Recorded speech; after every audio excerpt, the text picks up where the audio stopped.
Bonjour à tous, je m'appelle Rochelle, bienvenue sur ma chaîne. Aujourd'hui, je vais vous expliquer pourquoi l'apprentissage du français est si difficile pour moi. Cette vidéo n'est pas pour objectif de vous décourager. Ce sont mes difficultés personnelles. Bien sûr, j'ai mes notes ici. Je vais parler en français et en anglais dans cette vidéo. C'est parti! Numéro 1. There are many words that sound similar. For example, phrase versus phrase. I just mix these two up so much. Of course, phrase is strawberry and phrase is a phrase, like a sentence, but I got those two mixed up all the time. Um, Another one, this one got me in trouble, was fruit versus frites. So fruit, of course, means fruit, and frites, of course, means French fries.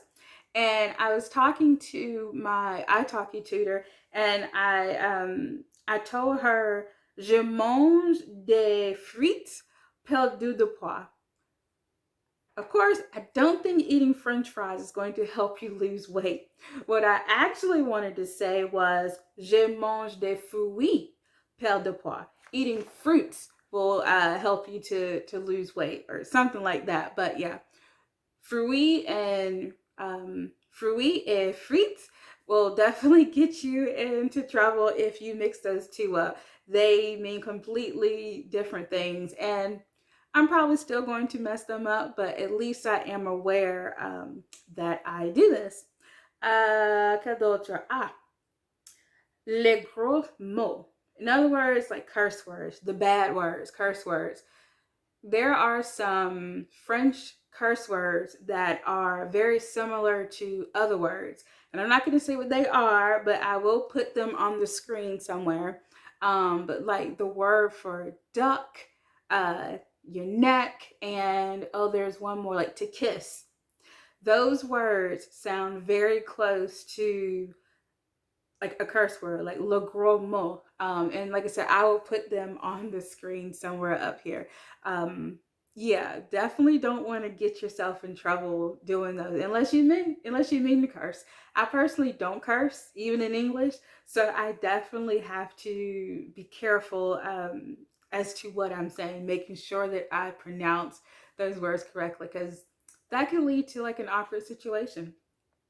All right, numéro 2.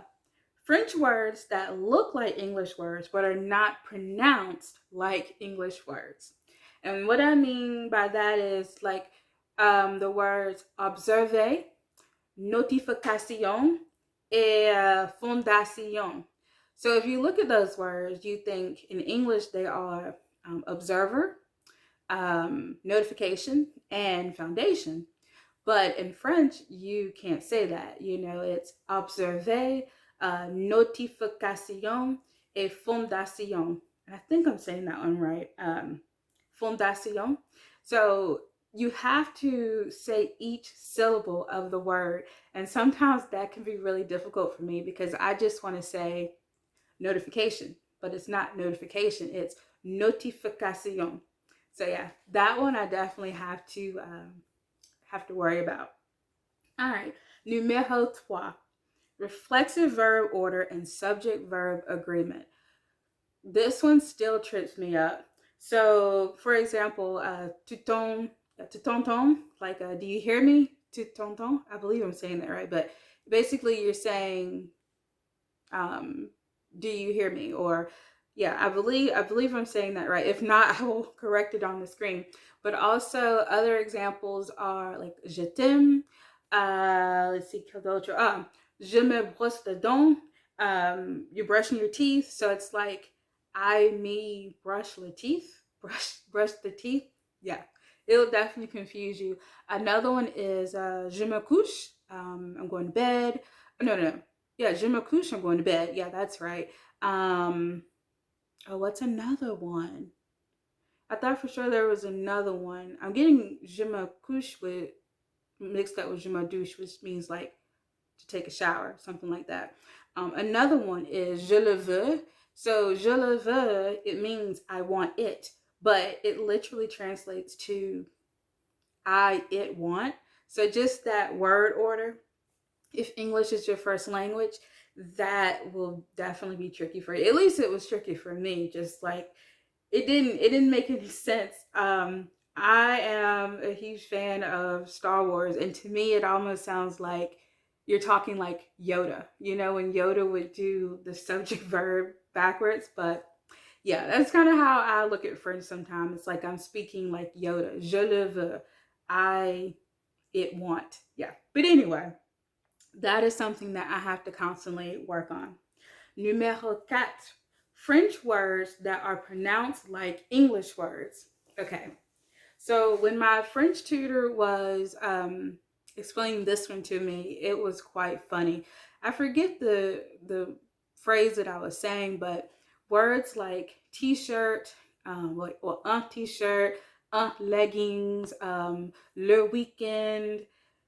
It just feels really weird when I have to say those because I'll be saying a sentence in French, and when I get to that word, it's almost like I lose my French accent because the pronunciation doesn't change. Like, for example, the word for t-shirt. You don't say t-shirt because it starts with the T. No, you have to pronounce it t-shirt. Or like if you're talking about the jeans that you wear, you can't say un jean because jean is a name. You have to say un jean. So yeah, sometimes that one can be a bit tricky for me. And it was one of those rules where I didn't quite understand it, but I just accepted it and went on. So, par exemple, if you want to say "Je t'aime ton t-shirt," you can't say "Je t'aime ton t-shirt." It's "Je t'aime ton t-shirt." I like your t-shirt. So yeah, that one was definitely a funny one. Like "Qu'est-ce que tu fais le weekend?" It's like "Qu'est-ce que tu fais?" But then how do you put a French accent on weekend? So that was something that I had to work on. I really like the way Canadian French people say the weekend, and I believe it's fin de la semaine. I believe I got that right. Yeah, fin de la semaine. So it literally is like the end of the week. But yeah, so having to say le weekend was kind of funny to me. Like I thought that there would be like an actual French word for the weekend, but there's not. It's just le weekend. Or if you're wearing leggings, you just say leggings. Like there's no French equivalent to it. So yeah, that one was definitely really funny for me to learn. Numéro 5. Knowing when to use il est versus c'est, bon versus bien, de versus les, pour versus pendant versus depuis, et fois versus ton. The biggest ones for me, it would have to be knowing when to use fois versus ton. They both mean time. Day versus lay. If I have it correctly, like lay, well, day is like some, but yeah, using day versus lay, I get those mixed up all the time. Il est versus say, just knowing when to use those. Yeah, it took me a long time to learn, and I am still learning. Yeah, I am still learning. All right, numéro 6. There are a lot of verbs and verb tenses and verb forms.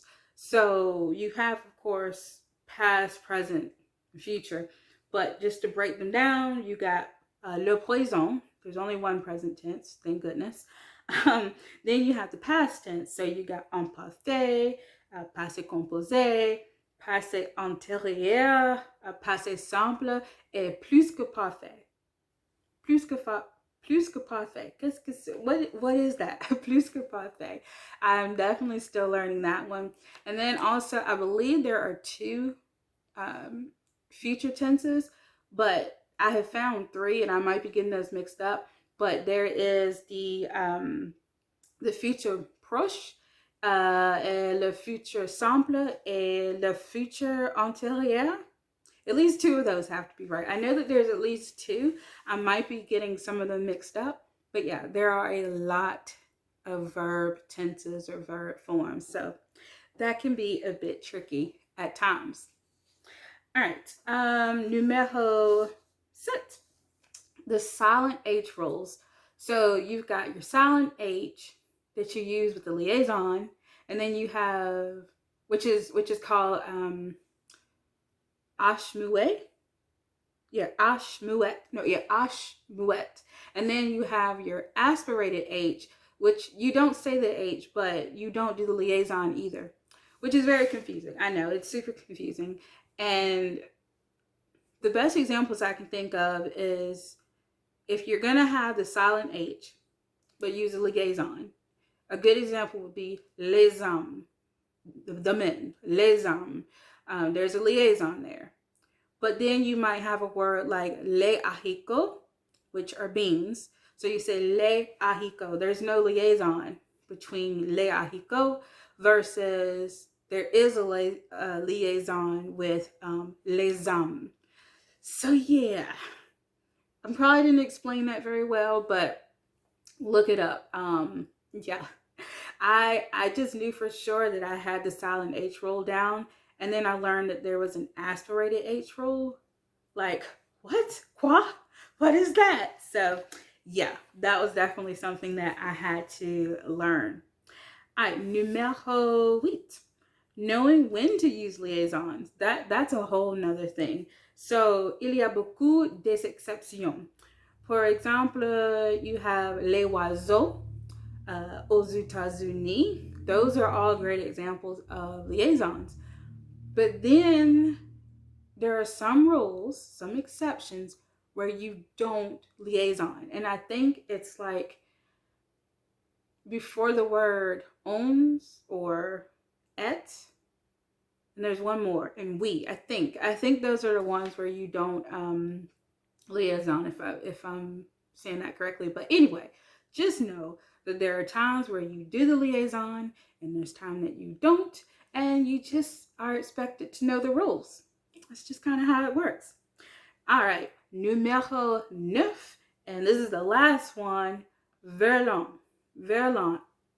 I do not even attempt to use a verlan. Pretty much verlan is like you separate a word and then you turn the words around and then you put the word back together. For example, the word femme, which means woman, femme. You turn that around and you get meuf. Meuf is the verlan for femme. What's another one? Crazy. So the word for crazy is fou, but in verlan it's ouf. C'est ouf. Le langue français, c'est ouf. There's just, there's a lot of exceptions, but you know what? English is also difficult, so I'm definitely not bashing French. That is for sure.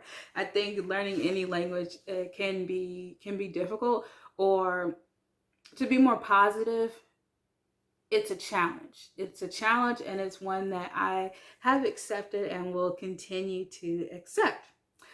Well, il y a beaucoup de choses qui rendent l'apprentissage du français difficile pour moi. Il y a beaucoup de sections, mais je ne banderai pas l'apprentissage du français. I just wanted to make sure I say that part in French. In other words, I'm not going to give up on French. And speaking of the word abandonner, I always get that word mixed up with abandon, like to subscribe. Abandonner versus abandere. I don't know. Those two words, I get them mixed up. Just one means to not abandon, and the other one means subscriber. Yeah. Once again, another example of French words that sound similar, and you kind of have to know what you're doing when you say them. So, abandonner and abandon, I think that's how you say them. I'm not, that one kills me. And I'm sure if or when my Italki teacher sees this video, she's going to be like, girl, like, qu'est-ce que tu fais? Qu'est-ce que tu fais? You know? Alors, merci d'avoir regardé ma vidéo. S'il vous plaît, aimez et abonnez-vous. Cliquez sur la cloche de notification. À la prochaine!